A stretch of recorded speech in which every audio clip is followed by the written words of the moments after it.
Morning mist hung over the quiet residential streets of the Riverside district.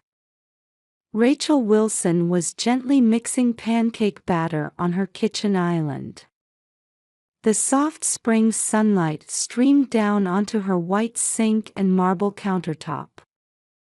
"Mom, can you make them dinosaur-shaped?" Aiden asked, his eyes sparkling in his Gap Kids pajamas. Rachel smiled and nodded, pouring the batter into the pan and spreading it into a dinosaur shape. "Of course, sweetie. How about a T-Rex?" "Yes." Her son's smile filled Rachel's heart with warmth. Aiden was 6, a first grader at Riverside Elementary School. He loved dinosaurs and always maintained his innocent smile. Every time she saw that pure expression, Rachel renewed her determination to protect her son. After breakfast, Rachel began preparing to take her son to school. Michael, dressed in his Brooks Brothers suit, was already ready to head to work. "I'll be home early today," Michael announced. "Mother's coming for Sunday dinner." Rachel paused for a moment. Sunday dinner with her mother-in-law Patricia. It was a weekly tradition, and simultaneously a source of pressure. In the afternoon, after finishing her weekend shopping at Whole Foods Market, Rachel went to pick up her son. On the way home, Aiden happily chatted about what happened at school. However, when they got home, there was a call waiting from her mother-in-law. "Rachel, I'm putting together a photo album of Melissa's children. Could you send me some family photos?" Rachel understood the hidden intention behind this casual request. Last month, her mother-in-law had created a family photo collage. Aiden's image had been subtly excluded. "Of course. I have some lovely recent photos of Aiden too." A moment of silence fell across the phone line. "Oh, but this time I just need pictures of Melissa's children." Rachel suppressed a deep sigh. On the living room wall hung a family photo taken last Christmas at Rockefeller Center. Aiden's smile in that picture seemed slightly tense, as if protecting himself from his grandmother's cold gaze. At dusk, Aiden was drawing dinosaurs while excitedly talking about his upcoming birthday party. "I want a T-Rex cake." Rachel gently stroked her son's head as she reached for her smartphone to make a reservation at Sweet Lisa's Bake Shop. Just then, a new message arrived from her mother-in-law. "I'll take care of the birthday cake. It's our family tradition." A shadow of anxiety fell across Rachel's face as she stared at the screen. Outside, the spring twilight was quietly enveloping the upscale residential neighborhood of Riverside. On field day in May, Greenwich Academy's grounds were filled with children's excited voices. Fresh green trees created gentle shade, and parents spread picnic blankets on the grass. Aiden lined up for the race while Rachel cheered from the sidelines with other parents. "Go, Aiden." Next to Rachel, Melissa Taylor, the PTA president, joined in the cheering. Behind them stood Patricia, wearing a stern expression. Her gaze was fixed on Melissa's daughter Sarah. Her mother-in-law, known as a regular at St. Mary's Church, was impeccably dressed as always in her pearl necklace and Talbot's two-piece suit. "Ready, set, go."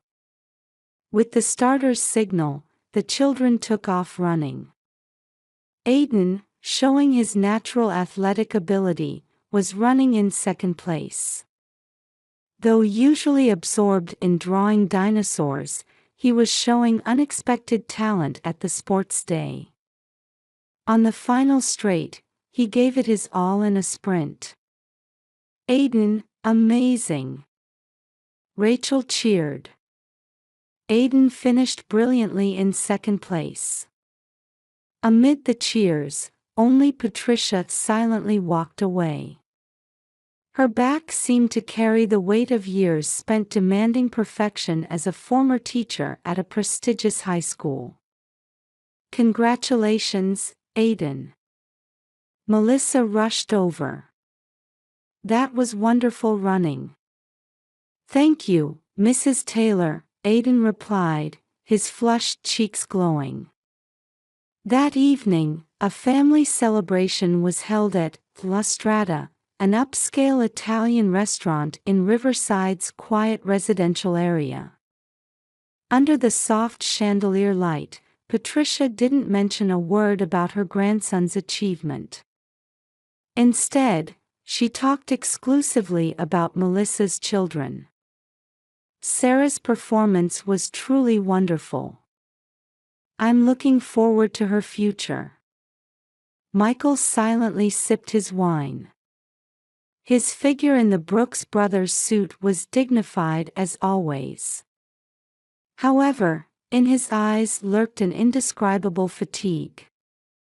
As they left the restaurant, Aiden held his father's hand, looking tired. "Dad, does Grandma hate me?" At that question, Michael's expression froze for a moment. Rachel embraced her son and whispered, "That's not true at all. You're a wonderful boy." However, her voice trembled slightly. As summer passed and autumn leaves began to color the street trees, family tensions quietly but surely deepened. Awkward silences at Sunday dinners, minor friction at family events. Then winter came, and Manhattan was decorated with brilliant illuminations. In front of Rockefeller Center's massive Christmas tree, the Wilson family gathered for their commemorative photo. Tourist cheers echoed through the biting wind. "Everyone, come closer," the photographer called out. Aiden stood between his parents, wearing his new Gap Kids duffel coat. Patricia deliberately stood at a distance. Wrapped in her luxury brand coat, she looked like an ice sculpture. "A little closer," the photographer urged. Patricia reluctantly stepped forward. Just before the shutter clicked, she subtly moved away from Aiden. At that moment, Rachel didn't miss the cold light in her mother-in-law's eyes. That night at the Christmas party, the Wilson family mansion in the upscale Riverside district was elegantly decorated with items from Pottery Barn. A mountain of presents was piled in front of the living room fireplace. Above the marble fireplace, holly and poinsettia arrangements were displayed, and the entire room was filled with the scent of cinnamon and pine. "Now, it's time for presents," Patricia announced. Melissa's children received the latest gaming consoles and expensive toys from FAO Schwartz on Fifth Avenue. While children's excited voices filled the room, when it came to Aiden's turn, Patricia handed him a thin package. "This is what Grandma chose," her voice carried a hint of sarcasm. When opened, it was an ordinary t-shirt. It looked like something bought at Target, and even the size was too small. Aiden put on his best smile and said, "Thank you." However, as he climbed the stairs, Rachel didn't miss the tears glistening in her son's eyes. The sound of her son's bedroom door quietly closing squeezed Rachel's heart. Late that night, after Aiden had gone to bed, Rachel confronted Michael in the study. On the antique desk lay proof prints of the family photos taken earlier that day. "We can't go on like this," Rachel said in a trembling voice. "Before Aiden breaks." "I know," Michael sighed deeply. "But Mother, she's extremely afraid of being alone since Father's death."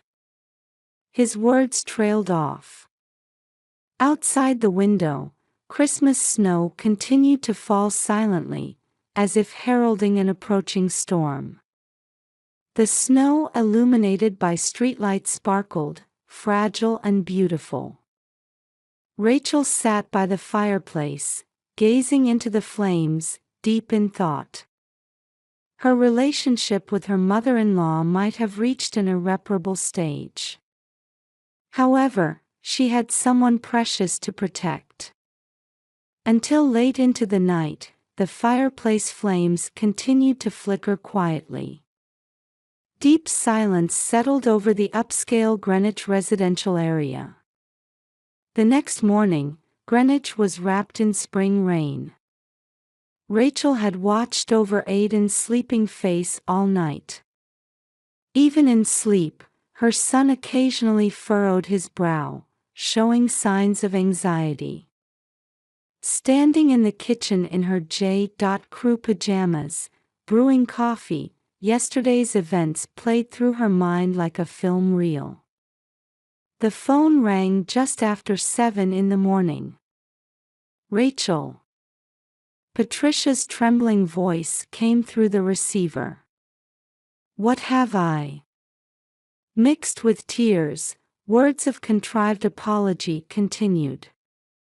However, Rachel's heart no longer held the hesitation of yesterday.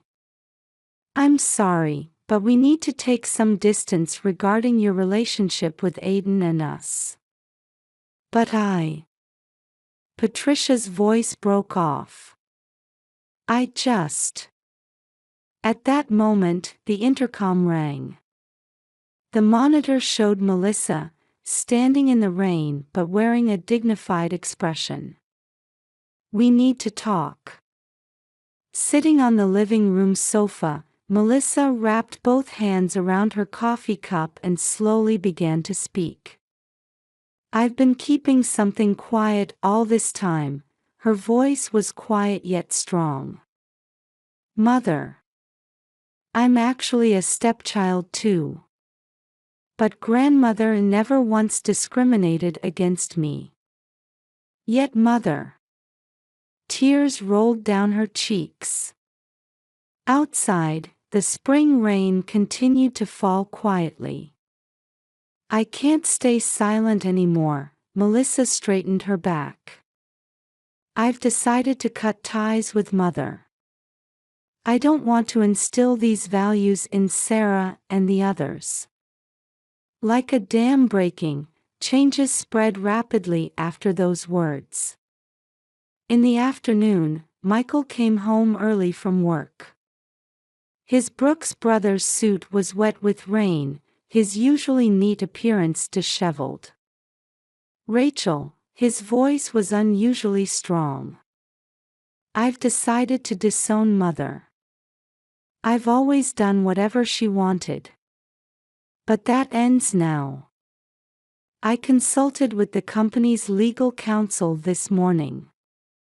In the evening, this time George, her father-in-law, visited. Wearing his Westchester Country Club member's jacket, he looked unusually tired. "I've decided to separate from Patricia," he announced quietly but with firm resolve. "My indifference pushed her to this point.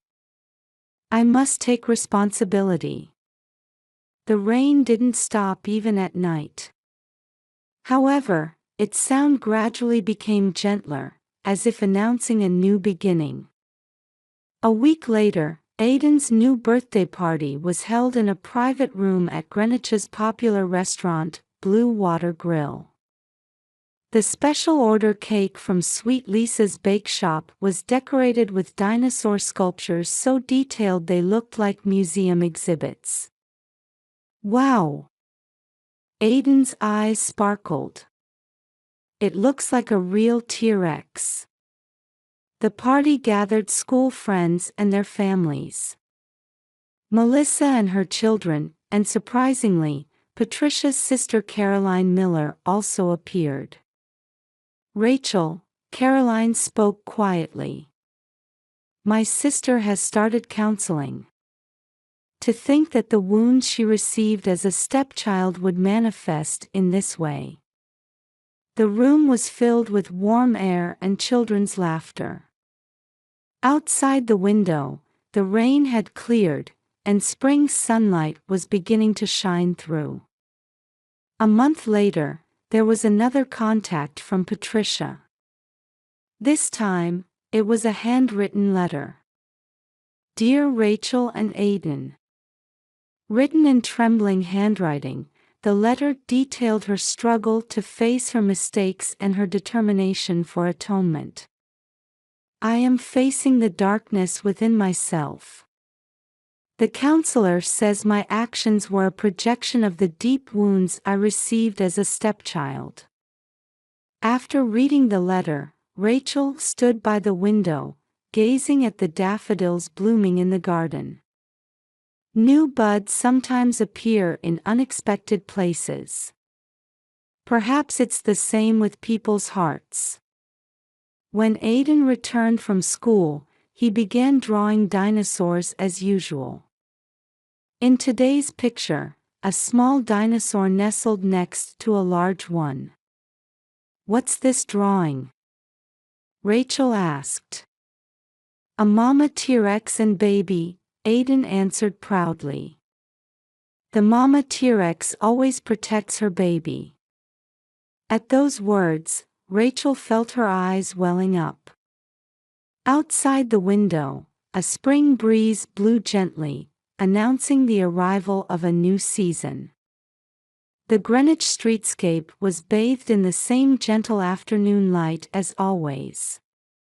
That night, sharing wine by the fireplace with Michael, Rachel spoke quietly. We made the right choice, didn't we? Yes, Michael nodded. Now it's our turn to create new family traditions. The fireplace flames cast their shadows on the wall. Those shadows seemed much stronger and more certain than before. A year later in spring, Greenwich was once again in cherry blossom season.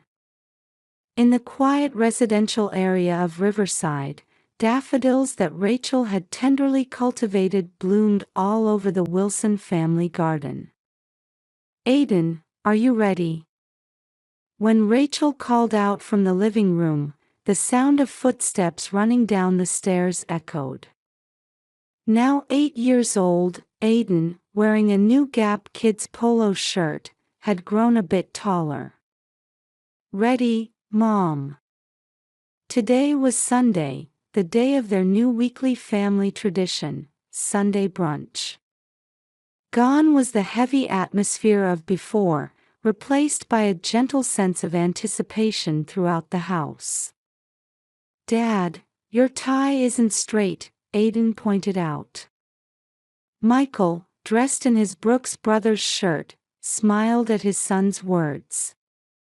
The indecisive shadow had disappeared from his expression. Over this past year, he had truly grown as the head of the family. Arriving at the new cafe, Maple and Vine, in the Riverside district, Melissa and her children were already waiting. From the terrace seats, they could see the calm surface of Long Island Sound. Good morning, Aiden. Sarah waved. Look at my new drawing. On the table lay a picture of dinosaur parents and children. Influenced by Aiden, Sarah had also become interested in dinosaurs. It's really good. Aiden beamed. During brunch, there was an unexpected visitor. May I join you? Turning around, there stood Patricia. However, her appearance was vastly different from a year ago. While she still wore her Chanel tweed suit, her expression had softened, and the tension had left her shoulders. The twice-weekly counseling sessions had definitely changed her. "Of course," Rachel quietly answered. Patricia nervously took a seat. She held out a small package to Aiden. "Grandma chose this. I hope you like it." Opening it revealed an intricate dinosaur model. It was clear she had considered Aiden's preferences in choosing it.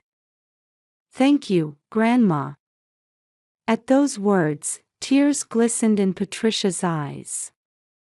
In the afternoon, while the family was walking in Riverside Park, George and Caroline joined them. After their separation, George was exploring a new relationship with his wife. While maintaining distance, their efforts to understand each other were beginning to weave new bonds between them. "Hey, let's take a photo together," Melissa suggested. Under the cherry blossom tree, the whole family gathered. Unlike the formal arrangements of the past, everyone took natural poses at comfortable distances. "Say cheese." At the moment the shutter clicked, Aiden was squeezing Rachel's hand tightly. In that small hand's warmth, the mother felt genuine happiness. That night, after Aiden had gone to bed, Rachel hung the new family photo on the living room wall. Michael, in his Brooks Brothers pajamas, gently embraced her from behind. "Look," Rachel said. "Everyone's smiles are real now." Indeed, the expressions in the photo were no longer formal, but filled with genuine happiness. Even Patricia wore a peaceful smile. Above the fireplace hung Aiden's new drawing. A large dinosaur family, huddled together lovingly. Beside it, written in Aiden's awkward handwriting, "We are all family." Outside the window, a spring night breeze blew gently. The Greenwich streetscape was bathed in the same peaceful moonlight as always. However, for this family, everything had begun to take on new meaning. Rachel stood by the window, gazing at the daffodils blooming in the garden. They seemed to shine with an entirely different radiance than those she had seen on that rainy morning a year ago. "Hey," Michael said quietly. "Mother was saying, how about we all go to Martha's Vineyard this summer?" Rachel smiled and nodded. A new season was surely coming, bringing new memories with it. The fireplace flames continued to flicker quietly tonight as well. Their light gently illuminated the family photo on the wall. There was the image of a family who had found true bonds after experiencing hurt, uncertainty, and regeneration.